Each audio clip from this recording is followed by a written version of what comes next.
Book 66 of 2020 was The Shining by Stephen King. So I read this for book club. It was Halloween, it was in October. And I'm glad that I did, because initially I was put off by Stephen King. I'd read the beginning of Pet Sematary, a couple of pages, when I was much younger, and just got this opinion that he was very Americanized, and I didn't really, want to read that kind of style of writing at that time. And after reading the book, I've been completely changed my mind. The book's a classic horror. It's got a lot of kind of gothic tropes in it, but Stephen King is very good at kind of weaving them together quite stylistically.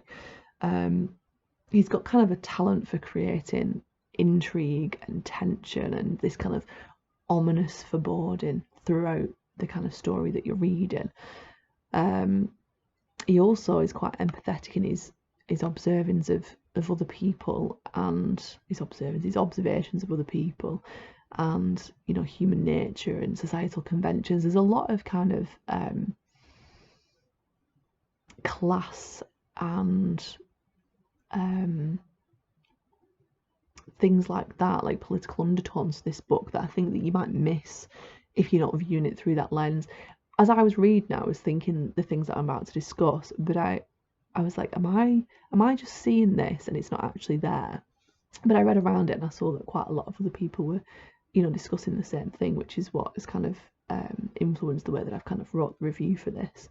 So essentially, there's the Overlook Hotel, which is this hotel with a shining set. If you've watched the film, you'll probably be quite familiar with it, although the book is very, very different. And essentially, this hotel, in the hotel, or in the past, because obviously when the main character Jack Torrence is there, he's just looking after it in the low season. This hotel's like quite opulent, and King is using it as an allegory for class. So the hotels are kind of a metaphor for the opulent bourgeoisie, and you see this in the plot because there are some parties that go on, and they're kind of like flaunting their kind of class consciousness and consumerism. And this is kind of like used as a paradox against Jack Torrance, because Jack Torrance is an individual that has kind of atrophied in post-industrial society, and he's quite frustrated by the working class struggle. He's got kind of like this yearning for progression, but he's not able to attain it regardless of his ability.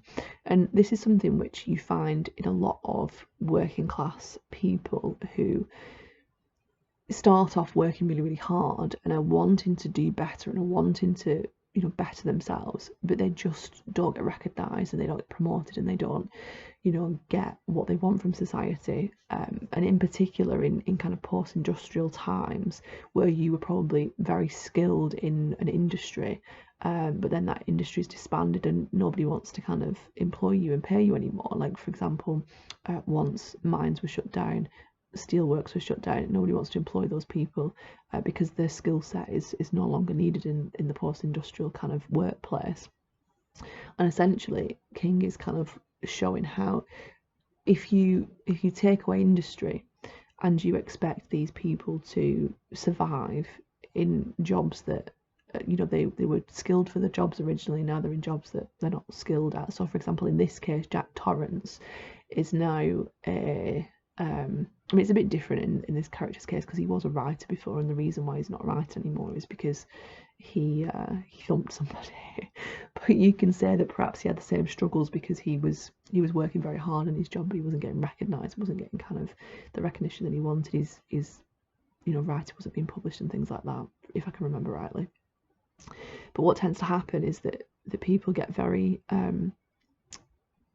down on themselves in that respect and become very resentful, and this resentment sometimes supplants itself onto an individual's own family, and so there's a kind of bringing in of ethnicity as well, in the sense of, or not ethnicity, of race, because it talks about kind of like white patriarchal violence and racism in wider society. So there's examples of racism in the book. There's examples of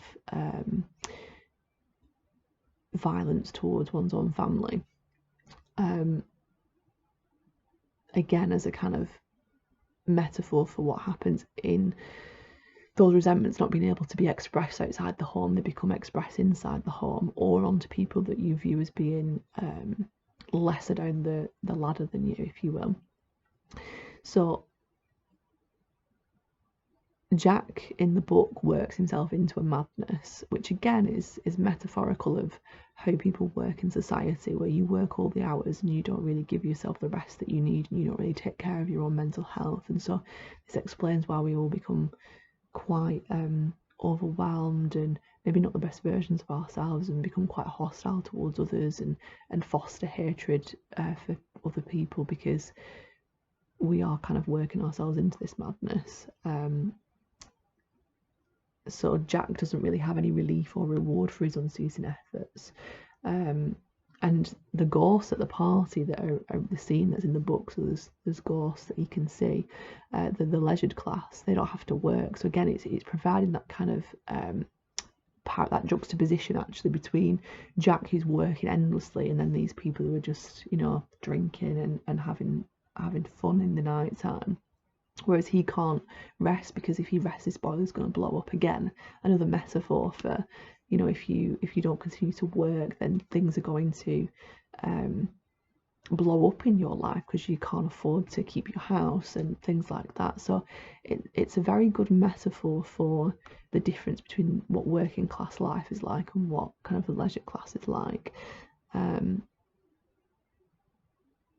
also there is a little kind of social commentary that King does as well. So at this party where this leisure class ghosts are, they partake in acts which usually they would hypocritically condemn lower classes for. So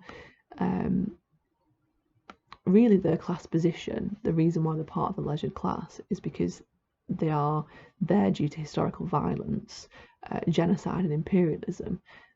So because they, I mean, in the case of this Overlook Hotel, I think it is on reservation land, and there's a whole kind of discussion of how it's changed hands, and it's all been kind of through nefarious acts.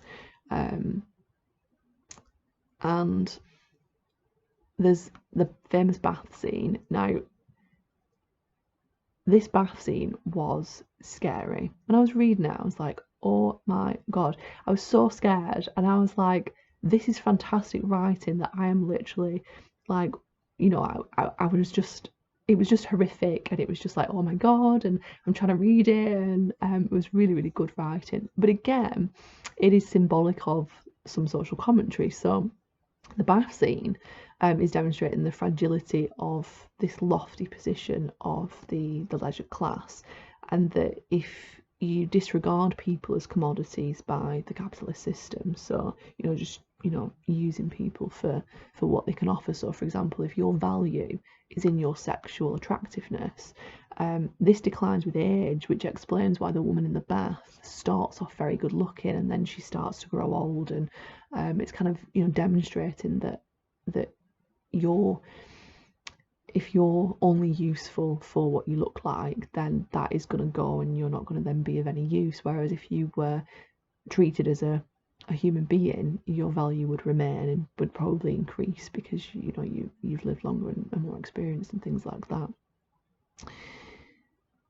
And in the book, it's called The Shining. Now, this shine is the little boy in the book, Danny, can, you know, see these ghosts that are in the house, the Overlook Hotel, and this shine is again symbolic of enlightenment, and particularly the ability to read the true intentions of the characters and to understand the motivations behind the behaviours. So there's a couple of scenes where someone's behaving in a certain way and Danny hears what they really think, and so it was very interesting that is, you know, this symbol of enlightenment, because as you become more aware of things in life, you are a lot better at seeing people's true intentions. So I thought that was very interesting.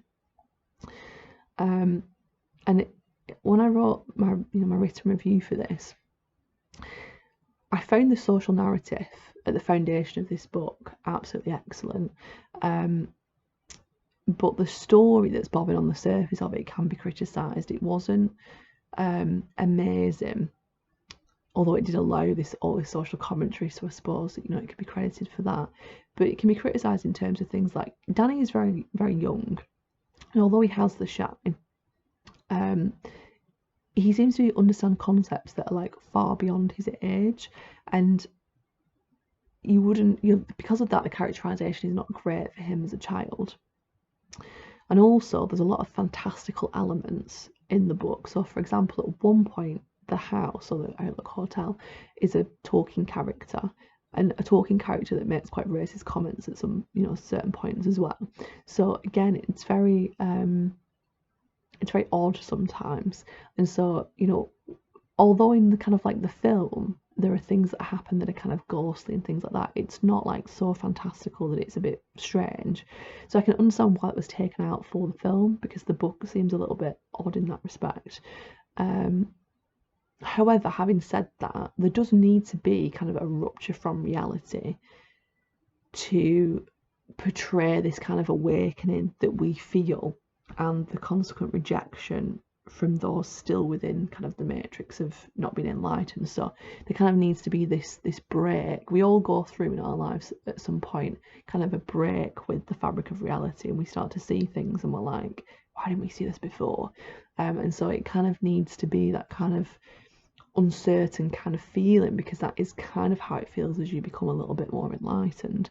And so yeah, I thought that it was good for all this kind of undercurrent within the book.